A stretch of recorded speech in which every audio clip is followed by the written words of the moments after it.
Assalamualaikum warahmatullahi wabarakatuh. Kembali lagi bersama saya Anissa Tri Anastasia dengan nomor induk mahasiswa 856485171. Senin 13 Oktober 2025 saya melakukan tugas mata kuliah dengan kode SPGK 4107 Praktikum IPA DSD.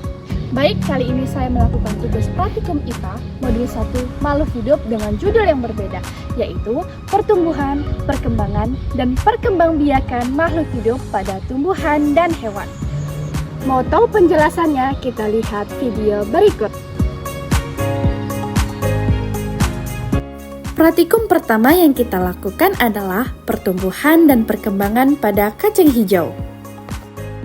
Alat dan bahan yang kita perlukan adalah biji kacang hijau, wadah plastik, kapas, air, dan alat tulis.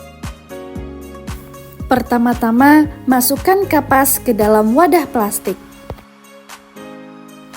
Kemudian, wadah tersebut kita beri air secukupnya.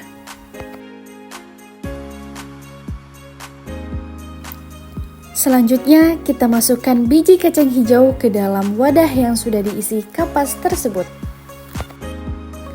Jika sudah selesai, kita simpan biji kacang hijau dan kita amati besok pagi.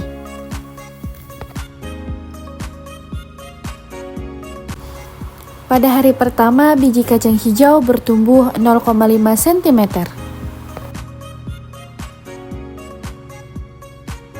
Pada hari ke-6, tumbuhan kacang hijau sudah tumbuh setinggi 11-13,5 cm. Daun juga sudah tumbuh dengan sempurna.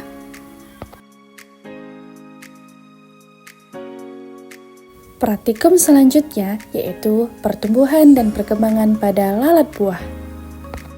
Adapun alat dan bahan yang digunakan adalah plastik pembungkus, pisang ambon secukupnya, 1 cup, dan sendok makan 1 buah.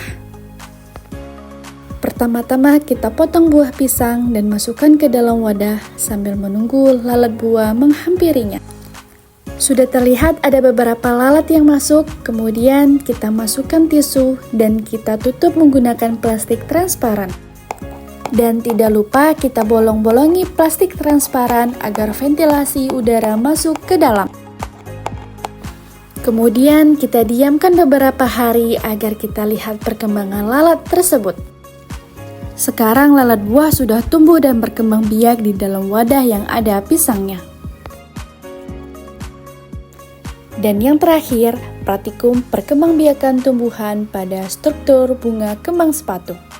Alat dan bahan yang kita siapkan yaitu ada kembang sepatu, gunting, dan jarum pentul. Yang pertama ada tangkai bunga. Tangkai bunga merupakan bagian pendukung bunga yang berperan sebagai tumpuan pada bunga. Kemudian dasar bunga. Dasar bunga merupakan bagian tempat melekatnya mahkota dan komponen lainnya agar tetap berada di posisinya meskipun terkena terpaan angin. Kemudian ada mahkota bunga, biasanya memiliki warna yang lebih cerah untuk menarik perhatian para binatang pemakan nektar dalam proses penyerbukan. Selanjutnya, bagian kelopak bunga. Kelopak bunga adalah bagian terluar dari bunga. Fungsi dari kelopak itu sendiri ialah untuk melindungi bunga yang masih muda dan melindungi kuncup ketika bunga sedang tumbuh berkembang.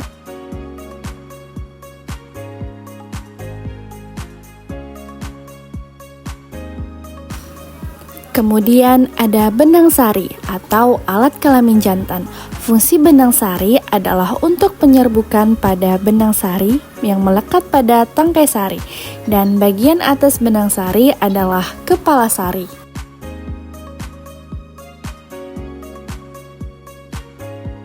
Selanjutnya ada putik atau alat kelamin betina. Fungsi dari putik ini adalah tempat atau wadahnya serbuk sari yang berasal dari benang sari atau alat reproduksi jantan pada bunga. Bagian putik terdiri dari tangkai putik dan kepala putik.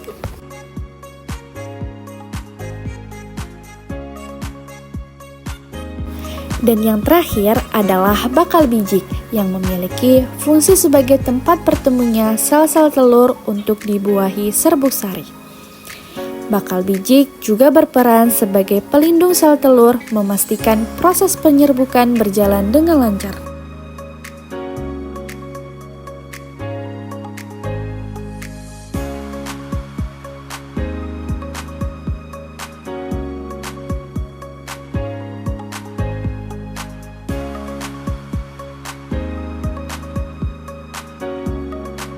Sekian penjelasan dari saya akhiri. Wassalamualaikum warahmatullahi wabarakatuh.